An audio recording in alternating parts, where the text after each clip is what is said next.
Today I want to talk about how to win a game of League of Legends. Almost everyone that plays this game says they want to win, but in practice, if you look at what they're doing in game, they're often doing things that are counterproductive. And maybe the problem is that they do not understand exactly what it takes to win the game. The first common mistake that I see is people thinking that they need to get a high number of kills, as if the game automatically declares you the winner once you get 20 kills before anyone else does. That's not how it works, and here's a simple example of the same player in two different games. In both games he did extremely well, getting 4 KDA or higher, yet he won one and lost the other. This tells us that there's much more to winning the game than simply the amount of kills and assists that you have relative to the number of times that you've died. The second common mistake that people make, particularly when they're behind, is thinking that they need a large amount of farm in order to win the game. AD carry players are notorious for this, and you will often find them tunneling on farm, throwing away games that could be won instead. In this example, we have a Gangplank who won one game with less than 200 CS and lost another game where he got almost 400 CS. This should convince you that farming to win is not a viable strategy. The game is not going to declare you the winner just because you got 400 creeps before everyone else did.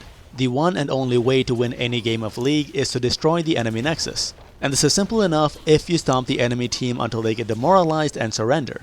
But the odds of that happening are fairly low, so 9 times out of 10, you're going to have to put in work to destroy the enemy nexus yourself. The bare minimum requirements for taking the enemy nexus is that you must stake 3 turrets in a lane, 1 inhibitor and 2 nexus turrets before you can take the enemy nexus.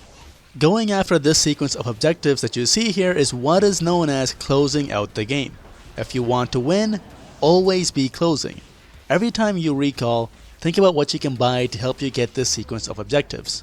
Every time you remove an opponent from the map, think about how you can work towards this sequence of objectives to close out the game. Every minion, dragon, and baron that you take must be taken for the explicit purpose of closing out the game.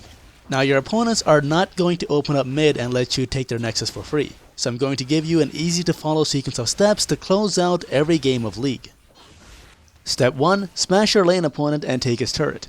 In this example, we're playing Mordekaiser in the top lane against the Gangplank. After getting him to half HP, we're going to go all in on him and get his ghost. And now we're going to use Gangplank's ghost to take down his own turret. I strongly recommend finding a champion that works for you to get through step 1, as it will make things easier. But if you're struggling with that, you can skip straight to step 2. Step 2. Roam and take down an adjacent lane's turret. In this example, we're roaming towards a fight at mid as Mordekaiser. We come in from behind to gank the lane and kill Veigar upon arrival. Afterwards, we're going to use Veigar's ghost and work with the rest of our team to take out the mid turret. As a side note, the mid turret is the most important turret in the game. Getting that turret grants your team significant control over the center of the map. Now you might be thinking, why the adjacent outer tier turret? Why can't I just keep pushing to get the second tier turret in my lane? The answer is that the second tier turrets will always attract more attention from the enemy team, particularly the enemy jungler. In this example, Fiora destroyed Tryndamere in lane and took his turret. She decides to keep pushing for the second tier turret in her lane. This draws the attention of the enemy jungle Riven, who comes in to kill Fiora and collect the shutdown gold. This is why rotating to take an adjacent outer tier turret is a safer strategy. Step 3 is to take the last outer tier turret. This is often completed for you already by other teammates, but if it is still up by any chance, you'll want to go down there and take it. In this example, Caitlyn takes out the first tier turret in the bottom lane while I had been working on top and mid. Step 4. Group up and take the second tier turret in the mid lane and then recall. For best results, go for this turret as soon as you have a numbers advantage. In this example, we've killed Kha'Zix and Veigar, so we walk over their dead bodies and take out the second mid tier turret. We do not go for the base turret in the mid lane because we spent a lot of resources to get to where we've got, and we don't want to fight the respawning Veigar and Kha'Zix, who will arrive during the standoff for the base turret. Step 5. Take the second tier turret in the top lane or bottom lane. You can either attempt to take down these turrets as a group of 5, or you can try splitting up with a stronger teammate on the other side of the map. In this example, Mordekaiser is pressuring the bottom side of the map, drawing in Veigar and Lucian, who managed to take him down. This gives his team the numbers advantage that they need on the top side of the map to take the second tier turret in the top lane. Step 6. Take the last remaining second tier turret while your team is pressuring base turrets. In this example, Mordekaiser grabs himself a dragon and heads up the bottom side of the map while his team heads up mid. Mord kills Gangplank and takes the second tier turret as Lucian runs away to defend his base. Sensible teams will always give up turrets in lane in order to defend base turrets. Step 7. Break the base turrets and take the inhibitors. This is probably the trickiest step as there's no fixed solution that will apply to every game. So instead I will provide a number of common solutions through which you can complete this step and possibly get the Nexus in one go. If your team is sufficiently ahead and you have strong frontline tanks, you can simply initiate on the enemy team while tanking the turret shots to break into their base. In this example, a Mumu initiates straight onto the enemy Zed, starting a fight that gets Zed killed instantly. The remaining members of the red team die scrambling to defend their base as the blue team takes the base turret and inhibitor. This is great if you have a large lead, but be careful with diving base turrets if you're not so far ahead. In this example, the red team has a small lead and they attempt to close out the game by diving the blue team's base turret. This turns out to be a bad idea. The blue team counters effectively and wipes out all the members of the red team, starting with the players who got too close. The blue team would then go on to push down mid, taking the red team's base turret and inhibitor. Another solution is to simply fight out a 5v5 outside the area of the opponent team's base. In this example, the red team and blue team engage in a spectacular fight outside the red team's base. The blue team comes out on top and they go on to take 2 base turrets and 2 inhibitors. This is one hell of a gamble though, as you must beat the enemy team and you don't really know how well a 5 versus 5 will go when both teams are even. Another solution is to split push with a strong duelist and take base turrets and inhibitors while allies and opponents are distracted elsewhere. In this example, the blue team's Thresh died trying to make a play on the enemy team's Ahri. The red team responds with a hard engage using their 5-man team against the 3 remaining members of the blue team who are defending mid. This leaves an opening for Tryndamere to split push the bottom lane and he makes the most of it. Despite their massive numbers advantage, the presence of a Tryndamere pushing into their base disrupts the coordination of the red team and some of them try to recall to stop him. Warwick comes in to distract them, buying more time for Tryndamere to take the bottom base turrets and inhibitor. In order to make the most of the strategy, you'll need a strong duelist who's good at split pushing along with great map awareness and judgment to know when to keep pushing and when to retreat. Be sure to tell your allies to keep the enemy team busy, but avoid a teamfight at all costs as this will allow you to exert the greatest amount of map pressure. Another solution is to push out a minion wave in one of the lanes in hopes of creating a favorable teamfight later on, as one of your opponents will be drawn to the wave that you've pushed. In this example, Rumble is pushing out the minions in the top lane. He does not realize it yet, but is responsible for securing a victory in the upcoming teamfight. A few minutes later, the minion wave that Rumble pushed arrives up top and the enemy Varus goes to farm it.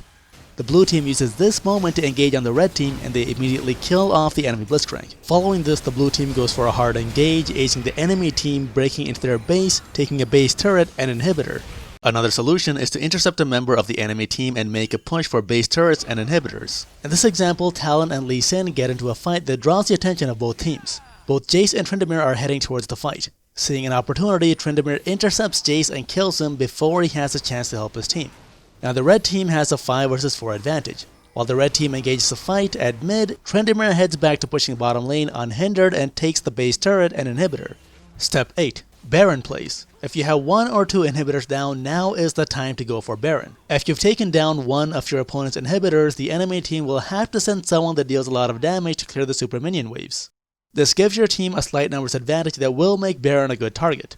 In this example, the red team is down 1 inhibitor and Jinx heads bottom to clear the super minion waves.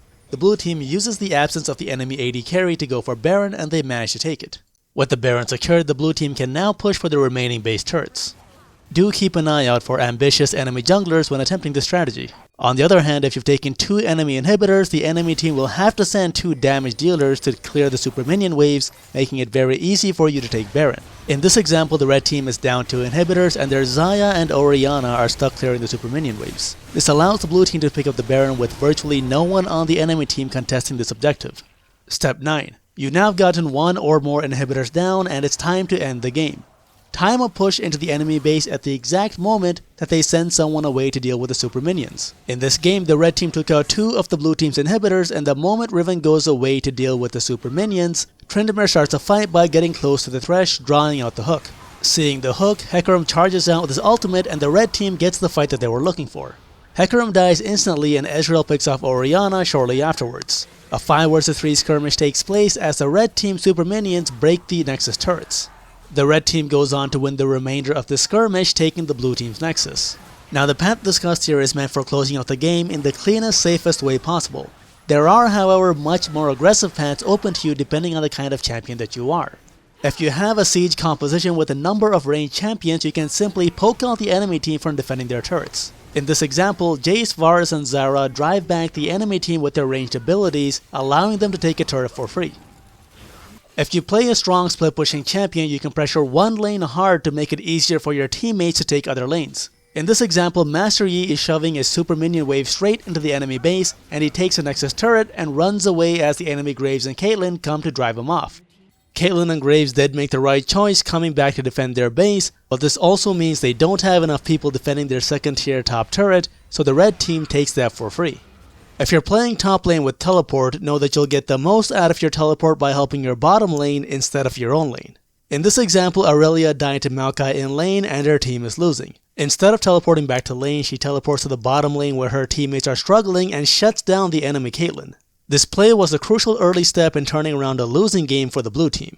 While she does not gain a turret off this teleport, she does prevent her bottom lane from losing their turret. If you play an assassin, look to pick off wandering targets on the enemy team and try to take objectives with your numbers advantage. In this example, Fizz catches and kills Karma in the enemy jungle, and now his team is ready to push for turrets with their numbers advantage. Dragons are not necessary, but they do help. As a jungler, if you manage to take out 2 members of the enemy team, odds are that you can take the dragon safely, so you should go for it. In this example, the blue team killed the enemy Victor and Sona, and they rotate immediately to pick up the free Cloud Dragon. What's more important than the dragon or the Baron itself is the Rift Herald. As the jungler, if you ever have a lead, try to secure this buff as soon as you can. Most people squander away the benefits of the Rift Herald, but when used right, the results can be devastating. Use it as part of a push when your team is ahead, and if you manage to ace the enemy team, that push that would have taken you to the enemy base can take you straight to the Nexus instead. In this example, the blue team pushes forward with the Rift Herald and continues to take out members of the red team along their path. With the monstrous tower destroying capabilities of the Rift Herald and excellent coordination between teammates, they close out a game with one push from the second tier mid turret. There are also a few common errors in attempting to close out the game that you will want to watch out for. Split pushing to take turrets is a great idea. It's not a great idea when you are an AD carry, as AD carries make terrible split pushers. In this example, Xayah tries to split push the top lane and Pantheon ults in, killing her quickly. Leave the split pushing to champions who are more durable and have a means of escaping quickly. The only good exception is Quinn. When trying to take a second or third base turret, people will often fail to synchronize their push with the arrivals of super minions in adjacent lanes. Enemy teams know this and will pounce on the first chance that they get before they have to send someone away to deal with the minions. In this example, Caitlyn gets too close to the enemy team before the super minions make it to the enemy base, and the enemy Veigar kills her. If you want to avoid this scenario, be sure to instruct your teammates to keep their distance until the enemy team must send someone away to deal with the super minions. Lastly, you're very likely to get teammates who want to close out the game but don't understand the concept of rotating to take out easier turrets. The best that you can do in these scenarios is to work with the sensible members of your team to herd your unruly teammates towards the appropriate objective. In this example, we're playing Jungle Warwick and we have a Yasuo and Varus who are hell-bent on breaking into the enemy base through mid. We hang around Yasuo and Varus trying to herd them towards the bottom lane, but we do not go out in front of them or it might encourage them to fight, thinking that we'll stick around to help them. Eventually, the pings from both myself and Janna win out, and Yasuo and Varus accompany Warwick to the bottom side of the map where Janna has been waiting patiently for her team. Now we push the bottom lane as 4 with Poppy pressuring the top side of the map. The enemy team makes the mistake of coming out of their base to defend the second tier bottom turret, so we charge onto them as Warwick, initiating a fight that gets 3 members of the enemy team wiped out. Now with the 5 versus 2 numbers advantage, the red team pushes hard into the blue team's base with Baron empowered minions and closes out the game.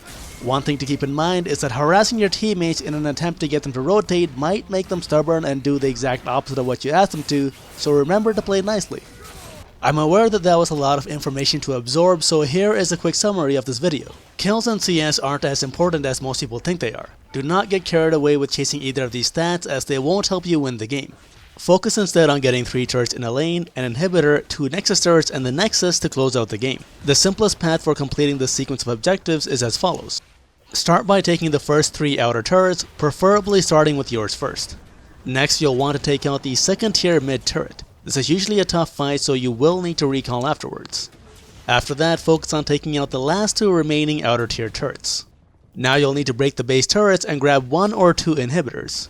In order to get to this point, you will need to use strategies that play to your champion's strengths.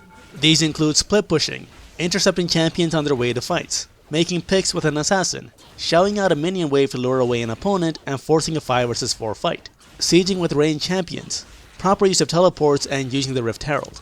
Once you've got 1 or 2 inhibitors down, go for the Baron while the enemy team is dealing with super minions.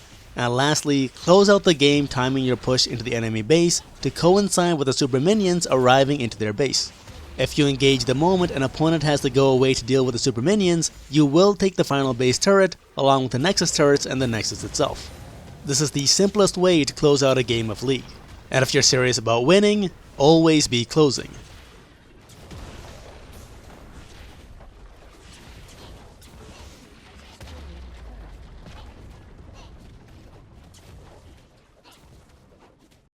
If you enjoyed this video, do subscribe to the channel, follow on Twitter, and check out the video links on either side. Leave a comment about the kind of content you'd like to see in future videos, and check out the Patreon link if you'd like to support this channel directly.